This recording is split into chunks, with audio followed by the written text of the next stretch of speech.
নমস্কাৰ মৰমৰ ষ্টুডেণ্টছ সকলোকে আছামিজ ইম্পৰ্টেণ্ট চেনেললৈ স্বাগতম জনাইছোঁ। আজি তোমালোকৰ এই ভিডিঅ'টোত আলোচনা কৰিম যে বিজ্ঞান ছাবজেক্টখনক লৈ পেলাই, কাৰণ বহুত ছাত্ৰ ছাত্ৰীয়ে কৈ আছে যে বিজ্ঞান ছাবজেক্টখনৰ চিলেবাছখিনি সুন্দৰকৈ দেখুৱাই দিব লাগে। গতিকে আজি তোমালোকৰ মাজত মই বিজ্ঞান ছাবজেক্টখন লৈ আহিছোঁ।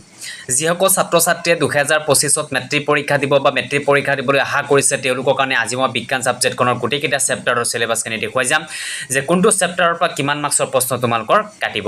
গতিকে ছাত্ৰ ছাত্ৰীসকল তোমালোকে ভিডিঅ'টো সম্পূৰ্ণ চাই দেখিবা আৰু এনেধৰণৰ নিতৌ ভিডিঅ' মোক পাই থাকিবলৈ হ'লে আমাৰ চেনেলটো ছাবস্ক্ৰাইব কৰি ৰাখিবা। ছাত্ৰ ছাত্ৰীসকল এতিয়া চোৱা, তোমালোকৰ আহি গৈছে সূচীপত্ৰৰ পৰা তোমালোকৰ ৰাসায়নিক বিক্ৰিয়া আৰু সমীকৰণ 1ৰ পৰা আৰম্ভ কৰি 16টা প্ৰাকৃতিক সম্পদৰ ব্যৱস্থাপনালৈকে তোমালোকৰ চেপ্টাৰ আছে। গোটেইকেইটা চেপ্টাৰৰ পৰা প্ৰশ্ন কাটিব। এতিয়া কোনটো চেপ্টাৰৰ পৰা কিমান মাৰ্কছৰ প্ৰশ্ন কাটিব সেইখিনি দেখুৱাই যাম, ঠিক আছে। তোমালোকে মনোযোগৰে শুনি থাকিবা আৰু পাৰিলে কিতাপত দাগ দি যাবা, নহ'লে বহি উলিয়াই লোৱা, বহি তোমালোকে লিখি যাবা লগে লগে, ঠিক আছে। এতিয়া চোৱা 1 নম্বৰত কি কৈছে, ৰাসায়নিক বিক্ৰিয়া আৰু সমীকৰণ।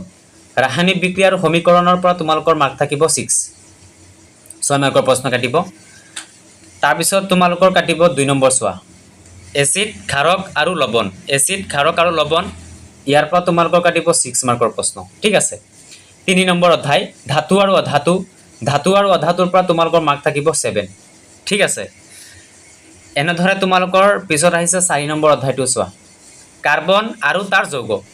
কাৰ্বন আৰু তাৰ যৌগ, তাৰ পৰা টোটেল মাৰ্ক থাকিব তোমালোকৰ 6, ঠিক আছে।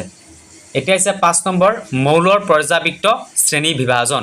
মৌলৰ পৰ্যাবৃত্ত শ্ৰেণী বিভাজনৰ পৰা তোমালোকৰ প্ৰশ্ন থাকিব 4 মাৰ্কৰ, ঠিক আছে। এতিয়া আহিছে 6 নম্বৰ জীৱন প্ৰক্ৰিয়া। জীৱন প্ৰক্ৰিয়াৰ চেপ্টাৰটো হৈছে 6 নম্বৰ চেপ্টাৰৰ পৰা তোমালোকৰ মাৰ্ক থাকিব 8 মাৰ্কৰ প্ৰশ্ন তোমালোকৰ জীৱন প্ৰক্ৰিয়াৰ পৰা কাটিব। তাৰপিছত আহিছে তোমালোকৰ 7 নম্বৰ নিয়ন্ত্ৰণ আৰু সম্বন্ধয়। নিয়ন্ত্ৰণ আৰু সম্বন্ধয় 7 নম্বৰ চেপ্টাৰৰ পৰা প্ৰশ্ন থাকিব তোমালোকৰ 6, ঠিক আছে। এতিয়া আহিছে 8 নম্বৰ জীৱই কেনেকৈ বংশ বিস্তাৰ কৰে। জীৱই কেনেকৈ বংশ বিস্তাৰ কৰে, ইয়াৰ পৰা মাৰ্ক থাকিব 5, ঠিক আছে। এতিয়া আহিছে 9 নম্বৰ চেপ্টাৰ অধ্যায় বংশগতি আৰু ক্ৰমবিকাশ। বংশগতি আৰু ক্ৰমবিকাশ, ইয়াৰ পৰা মাৰ্ক থাকিব তোমালোকৰ 5 মাৰ্কৰ প্ৰশ্ন কাটিব ইয়াৰ পৰা তোমালোকৰ। তাৰপিছত তোমালোকৰ আহিছে 10 নম্বৰ অধ্যায়। 10 নম্বৰ অধ্যায়টো হৈছে পোহৰ প্ৰতিফলন আৰু প্ৰতিসৰণ। পোহৰ প্ৰতিফলন আৰু প্ৰতিসৰণ, ইয়াৰ পৰা তোমালোকৰ মাৰ্ক থাকিব 8 মাৰ্কছ। 8 মাৰ্কৰ প্ৰশ্ন তোমালোকৰ ইয়াৰ পৰা কাটিব, ঠিক আছে। তাৰপিছত আহিছে 11 নম্বৰ অধ্যায় মানুহৰ চকু আৰু বাৰে বৰণীয়া পৃথিৱী। 11 নম্বৰ অধ্যায়ৰ পৰা তোমালোকৰ মাৰ্ক থাকিব 5, ঠিক আছে। তাৰপিছত 12 নম্বৰ অধ্যায় আহিছে বিদ্যুৎ। বিদ্যুৎ যিটো আছে 12 নম্বৰ অধ্যায়, তাৰ পৰা মাৰ্ক থাকিব তোমালোকৰ 6। তাৰপিছত তোমালোকৰ আহিছে 13 নম্বৰ বিদ্যুৎ প্ৰবাহৰ চুম্বকীয় ক্ৰিয়া। 13 নম্বৰ চেপ্টাৰৰ পৰা মাৰ্ক থাকিব তোমালোকৰ 5, ঠিক আছে। এতিয়া আহিছে তোমালোকৰ 14 নম্বৰ শক্তিৰ উৎসসমূহ। ইয়াৰ পৰা মাৰ্ক থাকিব তোমালোকৰ 4। 15 নম্বৰ আমাৰ পৰিৱেশৰ পৰা মাৰ্ক থাকিব 4। এতিয়া হৈছে লাষ্ট শেষৰ অধ্যায়টো হৈছে প্ৰাকৃতিক সম্পদৰ ব্যৱস্থাপনা।